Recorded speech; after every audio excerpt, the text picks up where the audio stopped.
తెలంగాణ అభివృద్ధి కోసం మేము పనులు ఇస్తా ఉన్నాం, పైసలు ఇస్తా ఉన్నాం. అడిగినప్పుడల్లా అపాయింట్మెంట్ కూడా ఇచ్చారు ప్రధానమంత్రి గారు. సాటు కాదు, బాజాబ్తా బొమ్మ దిగి మరీ ప్రెస్కి ఇచ్చినాం మేము. మరి రాహుల్ గాంధీతో దిగిన బొమ్మ ఏదన్నా? రాహుల్ గాంధీ ఎందుకు కలుస్తలేడన్నా నిన్ను? ఒకసారి ఒక మంత్రిని పంపిస్తారు, నీ ఎంబడి నీ నాయకత్వం ప్రధానమంత్రి దగ్గరికి పోతుంటే ఇంకొకసారి ఇంకో మంత్రిని పంపిస్తారు. నీ మీద విశ్వాసం లేనిది ఎవరికి? ప్రజలకు కాదు. నీ మీద విశ్వాసం లేనిది మీ పార్టీ నాయకులకే నీ మీద విశ్వాసం లేదు రేవంత్ రెడ్డి గారు. గది తెలుసుకో. కాంగ్రెస్ పార్టీ ఈ 14 నెలల్లో చేసినటువంటి పాలనను చూసి ప్రజలు చాలా బాధపడుతూ ఉన్నారు. పేన మీకెళ్ళి పోయిలవటమని బాధపడుతూ ఉన్నారు. ఇట్లాంటి విషయాలన్నింటినీ పక్కదారి పట్టించుకున్నందుకే రేవంత్ రెడ్డి గారు ఇట్లాంటి నోటికి వచ్చినట్టు మాట్లాడుతూ ఉన్నాడు. ఏదైనా ఒక్క విషయం మీద ఈ రాష్ట్ర ప్రభుత్వానికి కానీ ఈ రాష్ట్ర ప్రభుత్వాన్ని నడుపుతున్న పెద్దలకు కానీ అవగాహన ఉందని నేను ఈ సందర్భంగా సూటిగా అడుగుతున్నా. పక్క రాష్ట్రంలో ముఖ్యమంత్రి మాట్లాడుతున్నాడు త్రిభాషా సిద్ధాంతం మంచిది కాదని. దానికి రేవంత్ రెడ్డి కూడా మాట్లాడుతున్నాడు. ఏం తెలుసు రేవంత్ రెడ్డి గారు నీకు? ఈ దేశంలో త్రిభాషా సిద్ధాంతాన్ని తీసుకొచ్చింది ఎవరు? అయ్యా రేవంత్ రెడ్డి గారు, మీ కాంగ్రెస్ పార్టీ తీసుకొచ్చి పెట్టింది త్రిభాషా సిద్ధాంతాన్ని. దేశంలో త్రిభాషా సూత్రాన్ని హిందీ ప్రచార సభలు పెట్టి మరి ఈ దేశంలో త్రిభాషా సిద్ధాంతానికి పునాది రాలేసింది కాంగ్రెస్ పార్టీ. ఇవాళ పక్క రాష్ట్రంలో ఒక ప్రాంతీయ పార్టీ ముఖ్యమంత్రి మాట్లాడితే ఆయనకి ఎట్లాగా అధికారం పోతుంది, 10 ఏళ్ళు అయింది, ఇక కొడుకును ముఖ్యమంత్రి ఎట్లా చేసుకోవాలనేటువంటి ఒక పిచ్చి భ్రమలో పక్క రాష్ట్ర ముఖ్యమంత్రి భాష గురించి మాట్లాడితే ఏ హిందీ ప్రచార సభల్ని నడిపి ఈ దేశంలో త్రిభాషా సిద్ధాంతం రావాలని చెప్పి ఈ దేశంలో కాంగ్రెస్ పార్టీ మాట్లాడిందో ఆ కాంగ్రెస్ పార్టీ సిద్ధాంతానికి పునాదులకు వ్యతిరేకంగా రేవంత్ రెడ్డి గారు మాట్లాడుతున్నారు. నేను అడుగుతున్నా రేవంత్ రెడ్డి గారిని, అయ్యా మరి ఈ రాష్ట్రంలో 190 మంది ప్రజలకు రాదు ఉర్దూ. ఎందుకు రాస్తున్నారు ఉర్దూ? ఎవరిని అడిగి రాస్తుండ్రు? ఉర్దూను ఎందుకు తెలుగు ప్రజల మీద బలవంతంగా రుద్దుతుండ్రు? పోయి అడుగు తమిళనాడు ముఖ్యమంత్రి స్టాలిన్ని. హిందీ వద్దంటున్నావు కదా, మరి మీ స్కూళ్ళల్లో రెండో భాషగా తెలుగు, కన్నడనో, మలయాళమో పెట్టు అని అడిగే దమ్ముందా ఈ రేవంత్ రెడ్డికి? ఎవరి మెప్పు కోసం తెలంగాణలో ప్రతి బోర్డు ఉర్దూలో రాస్తున్నావో చెప్పు. తెలుగు బోర్డు లేని ఆఫీసులు ఉన్నాయి, కానీ ఉర్దూ బోర్డు లేని ఆఫీస్ ఒక్కటి లేదు. ఎవరికి భయపడుతున్నాడు రేవంత్ రెడ్డి గారు? కాంగ్రెస్ పార్టీ ఎవరికి భయపడుతుంది? ఇతర భాషల్ని ప్రజల మీద రుద్దుతే బాగుండదని చెప్తున్న రేవంత్ రెడ్డి మరి ఉర్దూ రుద్దుతలేరా? మా మీడియా మిత్రులకు ఎవరికైనా ఉర్దూ వస్తుందా? ఏ తెలుగు పేపర్లో పనిచేసే జర్నలిస్ట్ మిత్రుడు అన్న ఉర్దూ మాట్లాడగలుగుతాడా? ఎందుకు మరి హైదరాబాద్లో బోర్డులు అన్నింటి మీద ఉర్దూ రాస్తుండ్రు? ఇది మాట్లాడే కంటే ముందు ఆలోచించుకోవాలి. ఎవరు భాషల్ని బలవంతంగా రుద్దుతుండ్రు, ఎవరు ఎందుకు ఇట్లా మాట్లాడుతూ ఉన్నారు అనేది ఆలోచించుకోవాలి. ఏదో ప్రాంతీయ పార్టీల కంటే వెస్టెడ్ ఇంట్రెస్ట్ ఉంటుంది.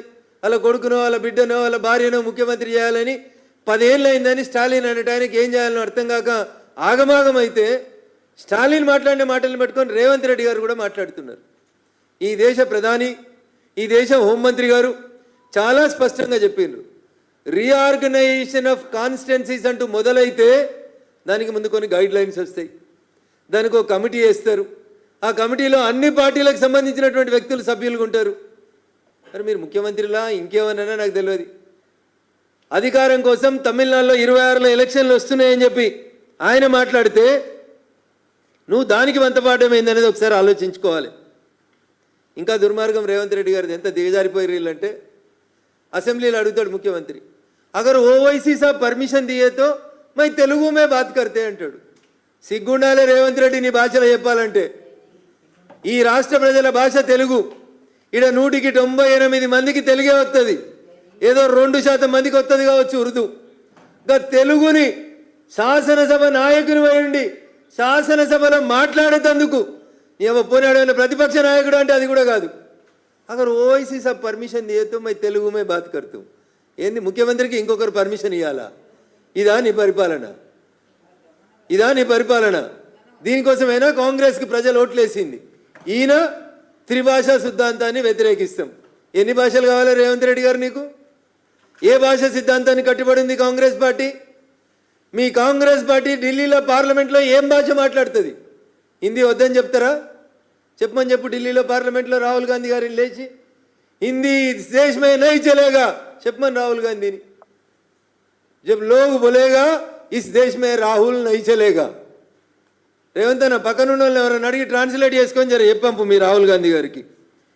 ఇట్లా మాట్లాడేటోళ్ళు వీళ్ళకి దేశం కోసమట ఈ పార్టీ దేశం కోసం పుట్టిందని మాట్లాడతారు. అన్న మాట్లాడాలంటే కాంగ్రెస్ గురించి చాలా దిగజారినట్టు అనిపిస్తుంది నాకే. పాపం శివరాత్రి నాడు పూజ చేసిండంట ఇలా పక్క రాష్ట్ర ముఖ్యమంత్రి, కర్ణాటక ఉప ముఖ్యమంత్రి. శివరాత్రి రోజు స్నానం చేసి అడిగి ఇషా ఫౌండేషన్ కార్యక్రమానికి పోయి జగ్గి వాసుదేవన్ గారిని కలిసిరు. ఆయనకు నోటీస్ ఇచ్చిర్రు అని పేపర్లలో టీవీలలో వార్తలు వస్తున్నాయి. ఏంది రేవంత్ రెడ్డి గారు ఇది? ఎవరి ప్రయోజనాల కోసం పనిచేస్తున్నారు? వ్యక్తిగతంగా మాట్లాడాలంటే మేము చాలా మాట్లాడగలుగుతాం. మీరు ప్రజా సమస్యల మీద మాట్లాడుండ్రి, మీ స్కీమ్స్ మీద మాట్లాడుండ్రి, 24 గంటల కరెంటు మీద మాట్లాడుండ్రి, 2 లక్షల రైతు రుణమాఫీ మీద మాట్లాడుండ్రి, మీరు తీసుకొచ్చిన కొత్త భూమాతా చట్టం మీద మాట్లాడుండ్రి, మీరు చెప్పి చేయలేకపోతున్నటువంటి పనుల మీద మాట్లాడుండ్రి, సిద్ధాంతాల మీద చర్చ పెట్టుండ్రి. లేదా జూన్ 2, 2014 తెలంగాణ రాష్ట్రం ఏర్పాటు అయిన నుంచి ఇయ్యాలటి దాకా తెలంగాణకు కేంద్ర ప్రభుత్వం నరేంద్ర మోడీ గారు ఇచ్చిన పైసల గురించి లెక్క పెడదామని చెప్తే మేము రెడీగా ఉన్నాం చర్చకని చెప్తున్నా. మీరు 100 మంది రాన్రి, మేము ఒక్కలమే వస్తాం. ఓపికగా మీరు అడిగిన ప్రతి ప్రశ్నకు సమాధానం చెప్పిపోతాం. ప్లేస్ టైం వేదికను మీరు నిర్ణయించారు. అంతేగాని ఆడలేక మధ్యలో ఓడిందని మీకు చేతగాక ప్రజలని కన్విన్స్ చేసుకోలేక పక్క పార్టీలకు వెళ్ళొచ్చి నీ పార్టీలకు చేరిన ఎమ్మెల్యేలను కాపాడుకోలేక ఒక మంత్రి అంటాడు రంగారెడ్డి, ఒక ఎమ్మెల్యే అంటాడు రంగారెడ్డి జిల్లా ఎమ్మెల్యే, మా జిల్లాకు మంత్రి పదవి ఇవ్వకపోతే నేను రేపు రాజీనామా చేసి పారేస్తా అంటాడు. ఇగో ఇది నీ అడ్మినిస్ట్రేషన్. నువ్వు చేసిన కులగణన నీ ఎమ్మెల్సీ ఒక ఆయన అంటు పెడతాడు పట్టపగలు. బీసీల కోసమే పుట్టింది కాంగ్రెస్ పార్టీ అని చెప్తే బీసీల కోసం మాట్లాడిన ఎమ్మెల్సీని సస్పెండ్ చేస్తుంది నీ పార్టీ.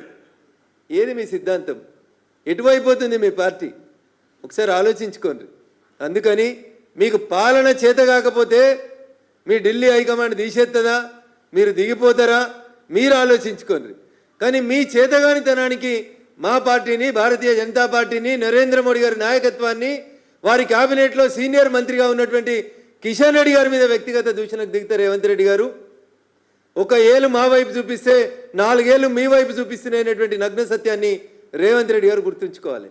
నేను మళ్ళీ చెప్తా ఉన్నా పిసిసి అధ్యక్షుల వారికి, ముఖ్యమంత్రి గారికి, మా మీద